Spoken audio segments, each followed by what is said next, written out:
One fateful night in 1898, a messenger shows up at the palace of the Fon of Fontem. Now, the Fontem people are a grassland tribe in the southwest region of present-day Cameroon. And this messenger shows up to the palace with two gifts. One, a red hat, and two brass bells. The chief looks upon the gifts with a kind of a cold look, and as he orders his servants to receive the gifts, all the wise elders kind of stare around with intense curiosity. Who is this mystery person sending gifts to the most powerful man in the land? The messenger kind of senses the curiosity in the air, and as he opens his mouth to kind of clear the air, the chief stops him. Nze ngoyatung, he says. Ndeg afu. Translation: I know who sent them. The white man is here. It was as if Chief Asonwanyi could perceive that the destiny of his kingdom and his people was about to change forever.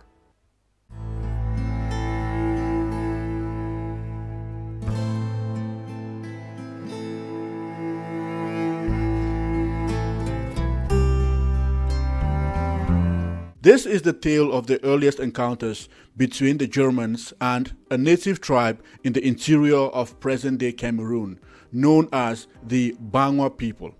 I deemed this story worthy of telling because it contains all the hallmarks of a great Hollywood blockbuster. There is fetishes, there is blood pacts, there is a manhunt, there's betrayal, there is outright war, and it all ends in the downfall of a kingdom. But first, let's do some introductions. 1. The Bangwa people. Before the arrival of the Europeans, there was no such country as Cameroon. In fact, the very concept of a country was foreign to the indigenous people who lived in several parts of Africa. The whole terrain of what constitutes modern-day Cameroon was occupied by groups of indigenous Africans who organized themselves into tribes. Even till date, there is estimated to be about 240 tribes in Cameroon, all of whom predate the arrival of the Germans. So that is 240 plus tribes, at least 200 indigenous languages, 200 different customs and traditions, 200 different tribes. All of these mashed together into one country. The Bangwa people are a tribe of grassland people who occupy a large territory in what is known as the southwest region of the country. The name Bangwa actually describes the inhabitants of this large region, but the Bangwa people themselves have never really constituted a single political unit. There are about 9 to 10 chiefdoms within the area, all of them different from one another, and even languages and cultural practices kind of vary slightly from village to village. The setting of today's tale is one of these Bangwa chiefdoms, which is called the Chiefdom of Lebang, or was called the Chiefdom of Lebang, because if you look on a map today, on a Cameroon map, you will not find any place labeled as Lebang. Rather, you would see Fontem. That is because when the Germans came, they changed the name of the place. They renamed the area after the then Fon, who was called Fontem. 2. The chiefs. By far the most powerful, influential person in the tribe was the tribal chief. For tribes in the grassland region of Cameroon, they had a special name by which they called their chiefs. They would say the Fon. The Fon was recognized as the de facto owner of all the land that belonged to any particular tribe. And not only was he the head of the military, but he was also seen as the dispenser of divine justice. The village chief kind of dictated social behavior. In other words, he set the yardstick for what was right and what was wrong in society. And he performed this role with the help of a council of elders who would advise him. In extreme cases, he would exercise his right to summon secret societies to his aid. 3. Secret societies. The most prominent and the most feared secret society in the Fontem chiefdom was known as the Tro Society. Needless to say, their existence was shrouded in darkness and mystery. But more on them later in the story because they play an important part in this tale. Oh, if you're watching this and you're curious about what a Bangwa person looks like, you're welcome because you're looking at one. So we speak a language called the Nwe language. Even though there are variations between the chiefdoms in terms of pronunciation, in terms of accents, and in terms of vocabulary, the use of vocabulary, Bangwa people generally can understand each other when they speak. Alele, for example, is widely recognized to be good morning, and the response to which is Alemu. So the third thing to remember about this story is the Bayangis and their markets. The chiefdom of Fontem shares boundaries with the Bayangis, and these are like a neighboring tribe. And these two tribes have a long-standing history of peace and friendship. And in those days, one of the main indicators of peace between two tribes was that they would trade with one another. Traders would travel back and forth between the two chiefdoms on different market days trading their goods. The marketplace was not just a place of commerce, it was also the hub of local gossip. So people from both tribes would sit together drinking palm wine and exchanging information on the latest happenings from their tribe. In a world of no letters, no phones, no internet, no post office, no extensive means of communication, information was really gold. So the market day was like the biggest day of the week for all tribes people. And the Bayangis had the biggest market in the area in a small town called Tali. This market is important because it was in this market that the rumors first started. It all began when some frequent market goers started spreading the latest news in town. They had allegedly heard of some strange people passing from Tali to Bali, and this is when they had gone to the market. The descriptions they were giving of these strange people awoke intense curiosity amongst the locals. It was said that their hair was long and soft, and it fell like the mane of a horse. Others said that this strange hair was like the color of red soil. It was almost as if the sun had burnt it to a crisp. Some were heard saying that their skin even glowed like burning coals, and that they seemed to be on fire, but they did not burn. Other villagers said that they had heard that these strange people had 4 eyes. An extra pair of eyes was attached to their faces by a thin, peculiar, shiny bone that extended all the way to their ears. The news of these strange folk spread around the village like wildfire in the harmattan. Soon, everybody in the village was burning with anticipation, waiting for the next market day.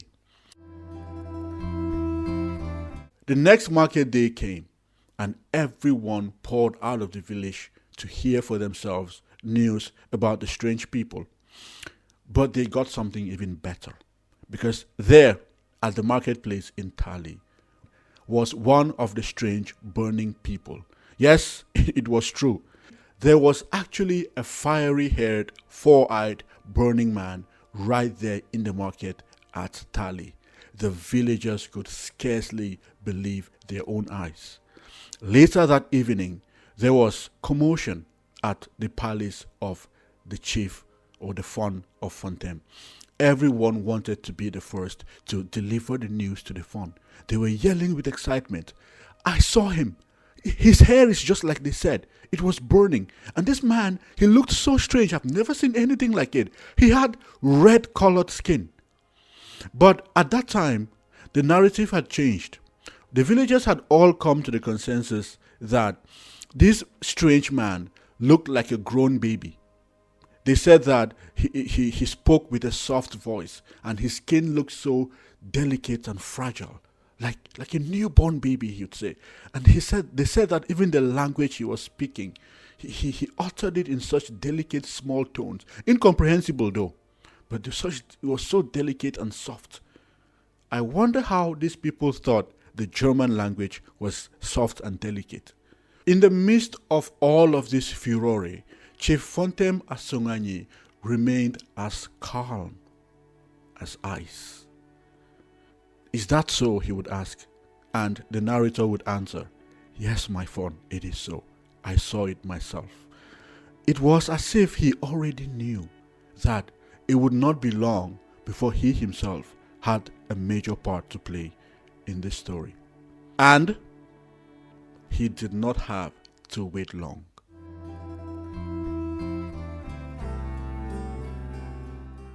The very next market day was that fateful day in 1896 when a certain messenger, whose name I found out to be Tangunyi, returned from Tali with the two gifts for the chief.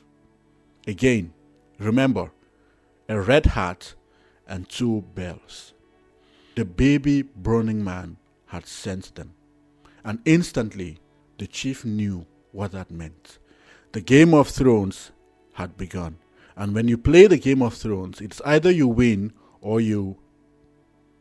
Chief Fontem Asonganyi was ready to play. So the chief took time to think, to rethink, strategize, and re-strategize. Finally, after 5 days, he had reached his conclusion and he was set and ready to make his first move. 5 days later, the same Tangunyi was on his way back to Tali in search of the strange burning man. But this time, he was not alone. The chief had sent him with 4 others, carrying with them valuable gifts: a large goat, several calabashes of palm wine, peanuts, palm oil, and kola nuts, amongst other things. The messengers were under strict instructions to personally hand the gifts to the burning man and pass a message along. The Fon of Fontem wanted to see him. Even from such an early stage, prior to the first meeting between these two extraordinary gentlemen, it is fascinating just how much they already understood each other. Like, they were not just sending gifts back and forth, but there's actually some kind of silent flirtation going on. And this is not like sexual flirtation, more of a political kind of flirtation. The items the chief of Fontem had sent to this strange man were coveted items in the land of the Bangwa people. Till today, in traditional settings and events, especially traditional marriages, palm wine, kola nuts, live animals have to be presented, often by the groom-to-be, to the family of the bride-to-be, as part of the wedding rite and formalities. I wonder that the chief of Fontem would ever have been so humble and kind to even think of presenting gifts of such caliber and value to someone in his own tribe. But it seemed that for this man he had never heard of, he had never even seen, who was obviously not even from his tribe or from any tribe he knew about, he was willing to go above and beyond. 2 days later, there was commotion in the Lebang chiefdom. The baby burning man was there. It was sort of a triumphant entry into the chiefdom. The chief's son later narrates the story as his father had told him. As he came, the people saw him and shouted loudly, "A newborn child! The child is just born, and he is at once grown." The whole people came out and saw and wondered. The name of the German was Manjikwara. It was Manjikwara who came and stayed here. He stayed and stayed and stayed, and he and the late Fon became friends. So, who was this mystery burning man? And how did he come to find himself in Tali? And most importantly, what did he want with the Bangwa people? We all know that one of the primal and principal reasons for the colonization of Africa was the demand for raw materials and natural resources. As the Europeans annexed territories in Africa, they would set up specific companies to exploit resources in their newfound colonies. We all know as well that Germany was particularly ambitious, and so they wanted to establish a dominance in trade in Africa. So they rushed to extend their trading activities over the region, creating a number of big-time trading companies. The Carl and Woolman firm had a huge influence in Africa. Johannes Tourmalin was huge in Gabon. Wilhelm Janssen controlled Liberia. Now, these two powerhouses then merged to create the Janssen and Tourmalin firm, which controlled trade in and around Cameroon.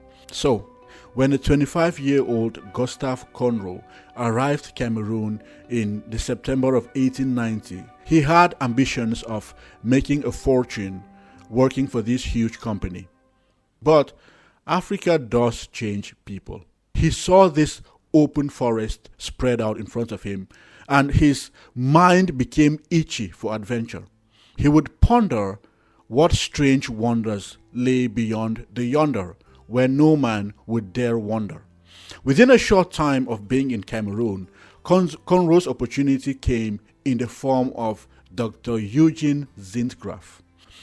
Now, Zintgraff was another German who had come to Cameroon earlier, and by this time, he had established himself as the explorer extraordinaire of the hinterlands of Cameroon. So Zintgraff is perhaps the most well-known explorer of that age in Cameroon.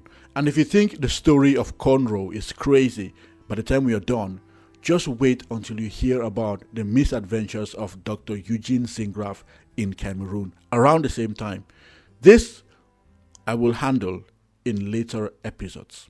So you can understand why Conroe was excited to meet this legend. And before long, these two men had bonded over their similar interest and were traveling together, exploring uncharted territories and meeting local tribes in Cameroon. Soon enough, another door opened.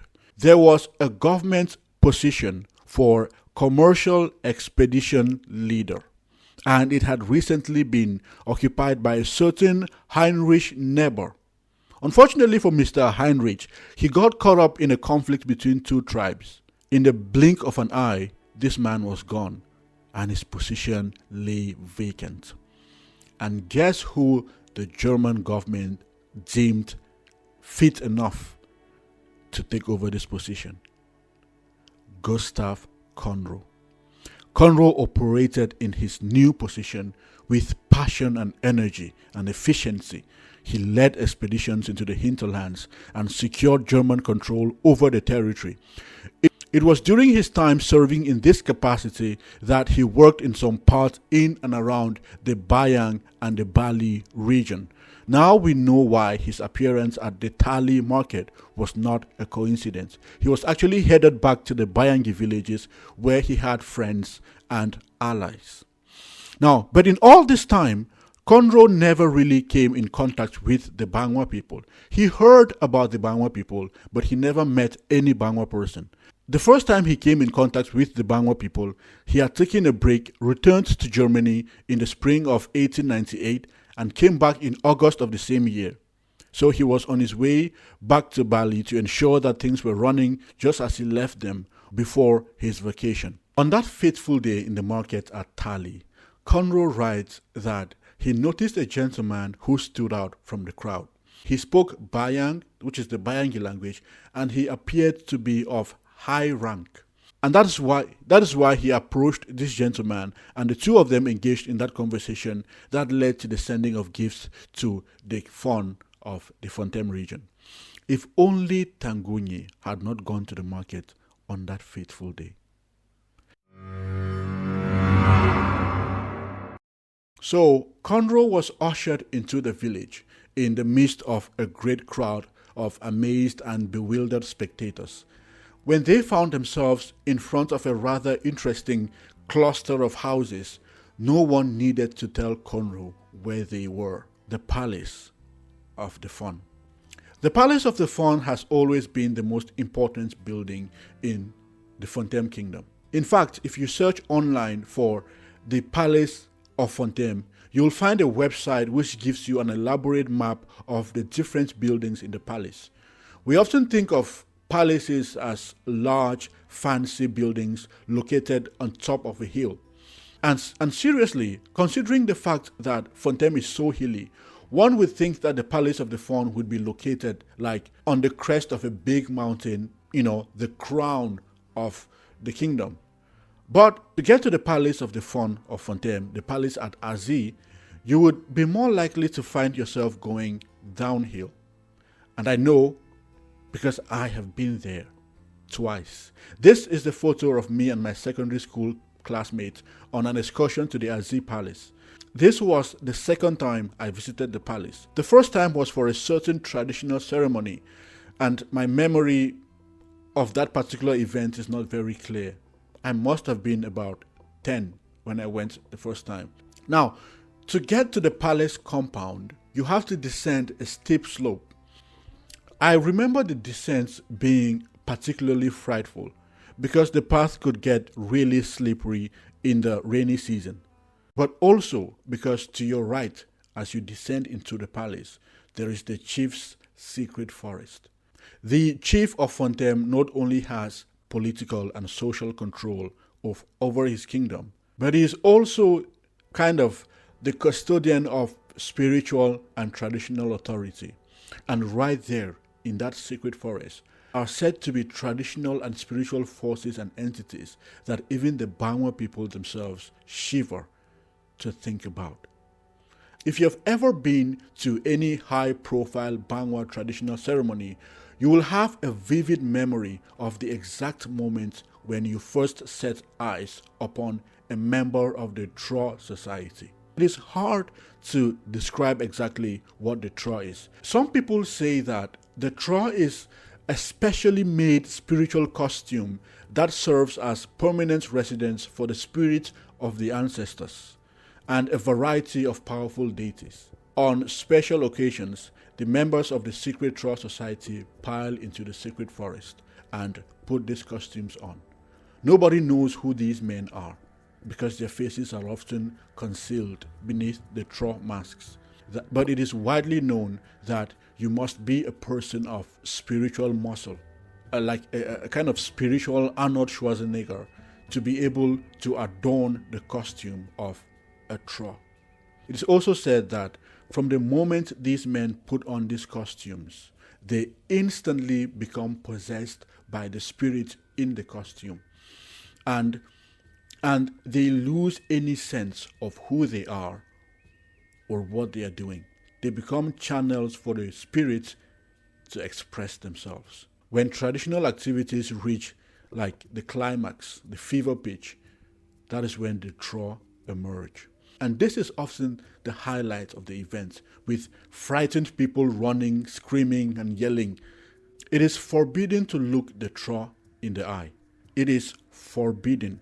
A pregnant woman, for the sake of her baby, is advised to stay away from any event where there is even the possibility of a Tro emerging. There is a rumor that a certain gentleman once took a picture of the Tro, and he was so convinced that he had gotten this Tro on camera. When he went to develop the film and he got the developed picture, it was empty. At midnight on some godforsaken day, a Tro once cornered a villager, a traveler who had broken the village curfew. It is said that the Tro landed this guy a dirty slap. The next morning, half of his face had rotted away. When a Tro looks at you, you don't look back. No matter how alluring their dark gaze is, which is actually almost impossible because the Tros, they have that Medusa factor. They look at you and you want to look back. But if you look back, whatever happens to you is your own business. After the spread of Christianity, many Bangwa people have ceased to believe in much of these traditional spirits and forces. But even the most filled with the Holy Spirit, speaking in tongues, prayer warrior, doing miracles in the name of Christ, Christian will agree with one thing: you don't want the Tra coming after you. On the left, as you descend, you will notice a drum. In the ancient days, the Bangwa people could speak and communicate in the language of the drum. In times of emergency, such as a sudden attack from a neighboring tribe, servants would run up to the drum and play a particular beat into the midnight air. The message would then be echoed throughout the village by the sound of 1,000 similar drums. Every villager of any significance owned a drum at their house, albeit smaller versions of the one in the palace. If Conro had known all of this as he descended the steep slope into the palace, he probably would have turned back and fled. But as the German was escorted to the palace, a couple of things caught his eyes. The first was the grandeur of the palace of the Fon. He writes in his diary, "The king's dwelling was in an upper part of the palace, out of bounds to most people. Some parts of the palace were separated by fences made from large ferns known locally as afina. It was the largest and most populous compound in Lebang." While the palace at Azi was indeed the largest and most populous compound in the Lebang village, it was built in the traditional structure of houses in the Fontem area, right? There is a large central house for the head of the compound, the Fon himself. This main building is forbidden to all except upon special invitation from the Fon himself. The main compound is then surrounded on either side by smaller houses. These smaller houses belong to the children of the Fon and his wives. Yes, you heard that right, wives. A Fon, of course, can marry as many women as he chooses. It's the alpha male. Nowadays, polygamy is frowned upon, and nobody wants their daughter to be a second wife, right? But in those days, marriage into the palace was a ticket to power, influence, and authority. If your daughter was married to the king, even if she was the 50th wife, you were rewarded with a chieftaincy title yourself, and the position of in-law to the Fon was highly, and widely coveted. There was even another position known as a shuofo, which translated is friend of the Fon or friend of the chief. People could kill for these titles. As Conro was led into the palace, he noticed several women sitting in front of these houses, smaller houses which surround the main building. They were wearing brass rings and were naked except for a band around their waist. Then Conro looked closer. Some of them also wore thick rings with beads sewn into them around their necks. And these beads, they caught the eye of the German. There is usually a courtyard in the middle of the palace, just in front of the main building. The courtyard usually serves as a connecting point between the main building and the path leading out of the compound. It was in this courtyard that Conro was made to wait. And some time went by, and soon a messenger came calling. It was time for Conro to meet the king. The meeting between Conro and the Fon of Fontem is a classic. First, the king comes in and takes his place on the throne. Conro asks for a seat as well. Mind you, villagers of common stature are required to stand in the presence of the Fon. Conro himself has noticed the way people treated the chief with the utmost respect and awe. He writes in his diary, anyone who addressed the chief spoke into his cupped hands, so that this sacred person would not whiff the air of his breath. Upon saying that, this man still has the brass neck to ask for a seat. But to the surprise of the elders, the king allows it. A seat is brought for Conroe to sit in the presence of the fawn. Then the servants bring a pipe for the fawn. Conroe takes one look at the pipe. It is elaborately made with delicate carvings and decorations on it. The top of it is this elephant's head with 4 elephant tusks spreading out. The fawn sees Conroe looking at it, and then he proceeds to explain to Conroe that only he, the chief of the tribe, has the right, can have a pipe with 4 elephant tusks. It is a show of power and authority, and the fawn has the home advantage. The audience erupts into laughter and cheering and ceaseless clapping. When the noise calms down, Conroe clears his throat. "Can I have a pipe like yours?" The audience could not believe their ears. Did the man just ask to have the same kind of pipe as Did you hear what the man just said? But the king allows it.